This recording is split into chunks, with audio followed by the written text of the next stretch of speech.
اعوذ باللہ من الشیطان الرجیم بسم اللہ الرحمن الرحیم۔ اللہ تبارک و تعالیٰ کے نام سے شروع جو بڑا مہربان اور نہایت رحم کرنے والا ہے۔ ایک ایسی قوم جس پر اللہ تبارک و تعالیٰ نے اپنا دردناک عذاب نازل فرمایا اور اس قوم کے تمام لوگوں کو بندر بنا دیا۔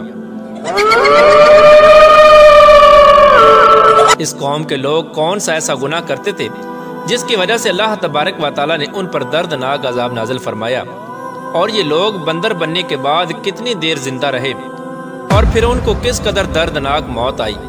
جب یہ لوگ بندر بن گئے تو یہ لوگ اپنے عزیز و اقارب کو دیکھ کر ان سے کیا کہتے تھے، اور کیا آج کے دور میں پائے جانے والے بندر اسی قوم کی نسل میں سے ہیں؟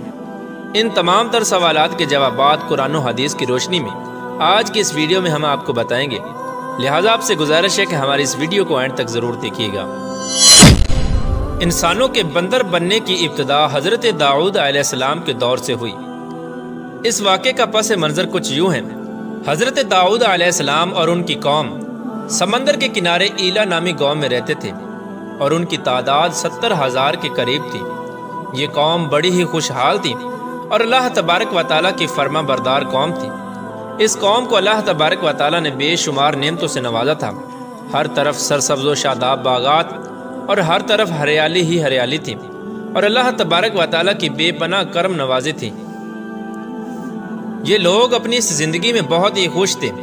حضرت داؤد علیہ السلام کی قوم چونکہ سمندر کے کنارے رہتی تھی تو اللہ تبارک و تعالیٰ کا ان پر یہ خاص کرم تھا کہ سمندر کے اس کنارے پر بے پناہ مچھلیاں آتی تھیں جن کا یہ لوگ کاروبار کرتے تھے اور بہت ہی خوشحالی والی زندگی گزارتے تھے۔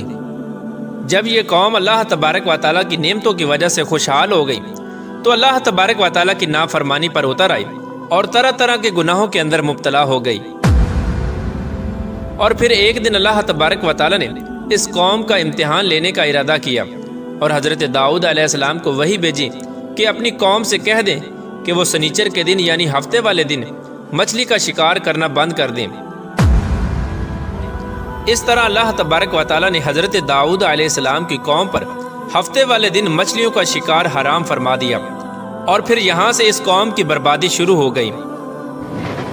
حضرت داؤد علیہ السلام نے اپنی قوم کو بتایا کہ اللہ تبارک و تعالیٰ نے ہفتے والے دن مچھلیوں کے شکار کو حرام قرار دے دیا ہے، تو وہ لوگ بہت ہی زیادہ پریشان ہو گئے اور ساری قوم سر جوڑ کر بیٹھ گئی، کیونکہ ہفتے کا دن ہی وہ دن تھا جس میں مچھلیاں وافر مقدار میں آتی تھیں اور خود بخود کنارے پر آ جاتی تھیں، اور باقی دن ایسے تھے کہ بہت کم اور نہ ہونے کے برابر مچھلیاں پکڑی جاتی تھیں۔ اس قوم کا گزر بسر چونکہ مچھلیوں کے شکار پر تھا، اس وجہ سے اللہ تبارک و تعالیٰ کا یہ حکم سن کر یہ قوم پریشان ہو گئی۔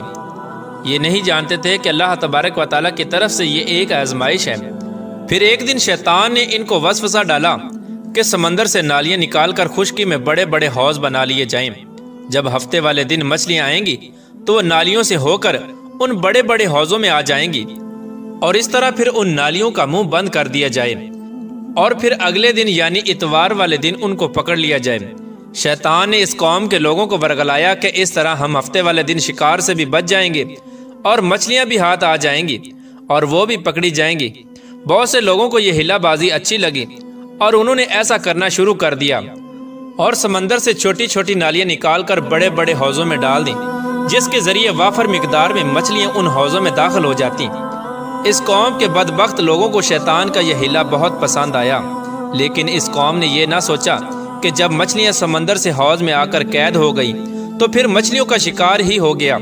اس لیے یہ شکار بھی ہفتے والے دن ہی قرار پایا جو اللہ تبارک و تعالیٰ نے حرام قرار دیا تھا۔ اس موقع پر یہودیوں کے 3 گروہ ہو گئے۔ کچھ لوگ ایسے تھے جو شکار کے اس شیطانی ہلے سے منع کرتے تھے اور ناراض و بیزار ہو کر شکار سے باز رہے، اور کچھ لوگ اس کام کو دل سے برا جان کر خاموش رہے، لیکن انہوں نے شکار نہ کیا اور دوسروں کو منع بھی نہ کرتے تھے، بلکہ یہ لوگ منع کرنے والوں سے یہ کہتے تھے کہ تم لوگ ایسی قوم کو نصیحت کرتے ہو جنہیں اللہ تبارک و تعالیٰ ان قریب ہلاک کرنے والا ہے اور ان پر اپنا دردناک عذاب نازل فرمانے والا ہے۔ اور اس قوم کے کچھ لوگ ایسے تھے جو سرکش اور نافرمان لوگ تھے، جنہوں نے اللہ تبارک و تعالیٰ کے حکم کی اعلانیہ مخالفت کی اور شیطان کے ہیلے بازی کو مان کر ہفتے والے دن شکار کرنے لگے۔ یہ لوگ اللہ تبارک و تعالیٰ کے حکم کی کھلا مکھلا مخالفت کرتے اور ہفتے والے دن مچھلیوں کا شکار کر کے ان کو کھایا کرتے اور بیچا کرتے۔ پیارے دوستو، حضرت داؤد علیہ السلام کی قوم کے 1200 ایسے نافرمان افراد تھے جو منع کرنے کے باوجود بھی ہفتے کو ان نالیوں کے ذریعے شکار کرتے رہے۔ حضرت داؤد علیہ السلام نے ان 1200 نافرمانوں کو اللہ تبارک و تعالیٰ کے عذاب سے ڈرایا کہ وہ اللہ تبارک و تعالیٰ کی اس نافرمانی سے باز آ جائیں، لیکن وہ لوگ باز نہ آئے اور کھلے عام شکار کرنے لگے۔ چنانچہ وہ لوگ جو اس بات کو برا جانتے تھے، ان لوگوں نے اپنے اور ان نافرمانوں کے درمیان ایک دیوار کھڑی کر دی، جس کی ایک طرف وہ 1200 نافرمان رہتے تھے اور دوسری طرف وہ لوگ تھے جو شکار سے باز رہے۔ حضرت داؤد علیہ السلام نے اپنی اس قوم کے نافرمانوں کو بارہا سمجھایا، لیکن یہ لوگ اپنی نافرمانی سے باز نہ آئے اور اسی طرح اللہ تبارک و تعالیٰ کی نافرمانی کرتے رہے اور شکار کرتے رہے۔ پھر ایک دن حضرت داؤد علیہ السلام نے غضبناک ہو کر شکار کرنے والوں پر لعنت فرما دی۔ اس کا اثر یہ ہوا کہ ایک دن خطا کاروں میں سے کوئی بھی اپنے گھر سے باہر نہ نکلا۔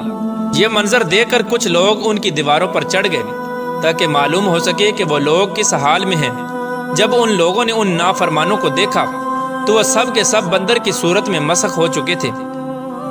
اللہ تبارک و تعالیٰ نے ان کی نافرمانی کی وجہ سے ان پر اپنا دردناک عذاب نازل فرمایا اور ان کو انسانوں سے بندر بنا دیا۔ جب لوگ ان مجرموں کا دروازہ کھول کر ان کے گھر میں داخل ہوئے تو وہ بندر اپنے رشتہ داروں کو پہچانتے تھے اور ان کے پاس آ کر ان کے کپڑوں کو سونگھتے تھے اور زاروں کی طرح روتے تھے، لیکن وہ کچھ بول نہ سکتے تھے۔ اللہ تبارک و تعالیٰ کے ان نافرمان بندر بن جانے والے لوگوں کی تعداد 12,000 تھی۔ ان 12,000 لوگوں نے اللہ تبارک و تعالیٰ کی نافرمانی کی اور اللہ تبارک و تعالیٰ نے ان کو بندر بنا دیا، جس طرح کہ اللہ تبارک و تعالیٰ سورہ بقرہ میں ارشاد فرماتا ہے، اور بے شک ضرور تمہیں معلوم ہے تم میں کہ وہ جنہوں نے ہفتے میں سرکشی کی تو ہم نے ان سے فرمایا کہ ہو جاؤ بندر دھتکارے ہوئے۔ اس طرح حضرت داؤد علیہ السلام کی قوم کے 12,000 نافرمان بندر بن گئے۔ یہ لوگ 3 دن تک زندہ رہے اور اس دوران یہ کچھ نہ کھا سکتے تھے اور نہ ہی پی سکتے تھے، بلکہ یوں ہی بھوکے پیاسے سب کے سب ہلاک ہو گئے اور 3 دن کے اندر سب کے سب مارے گئے۔ اور وہ لوگ جو ان نافرمانوں کو اللہ تبارک و تعالیٰ کی اس نافرمانی سے منع کرتے تھے، اللہ تبارک و تعالیٰ نے ان کو اس عذاب سے سلامت رکھا، اور وہ لوگ جو اس شکار کو برا جان کر خاموش رہتے تھے، اللہ تبارک و تعالیٰ نے ان کو بھی اس عذاب سے سلامت رکھا۔ پیارے دوستو، اب بات کرتے ہیں کہ آج کے دور کے بندروں میں سے کیا کوئی بندر ان کی نسل میں سے بھی موجود ہے، یا آج کے دور میں پائے جانے والے بندر انہی بندروں کی نسل میں سے ہیں؟ اس کے متعلق روایات میں آتا ہے کہ حضرت عبداللہ بن مسعود رضی اللہ تعالیٰ عنہ سے روایت ہے کہ حضور پاک صلی اللہ تعالیٰ علیہ وآلہ وسلم سے کسی نے سوال کیا کہ آج کے بندر کیا حضرت داؤد علیہ السلام کی قوم سے ہیں؟ تو حضور نبی کریم رؤوف الرحیم صلی اللہ تعالیٰ علیہ وآلہ وسلم نے ارشاد فرمایا کہ اللہ تبارک و تعالیٰ جس قوم پر عذاب بھیجتا ہے یا ان کی شکلوں کو مسخ کرتا ہے تو یہ عذاب انہی پر ہوتا ہے جن پر وہ عذاب نازل ہوا تھا، اور اس کے بعد اللہ تبارک و تعالیٰ ان لوگوں کو ہلاک کر دیتا ہے اور ان کی آگے نسل نہیں بڑھتی۔ اس لیے یہ بات غلط ہے کہ کچھ لوگ یہ سوچتے ہیں کہ آج کے بندروں میں بھی حضرت داؤد علیہ السلام کی قوم کے بندر بننے والوں کی نسل موجود ہے۔ ایسا کچھ بھی نہیں ہے۔ وہ لوگ صرف اور صرف 3 دن زندہ رہے اور اس کے بعد سب کے سب ہلاک ہو گئے، اور اللہ تبارک و تعالیٰ نے اس قوم کے نافرمانوں کو صفحہ ہستی سے مٹا دیا۔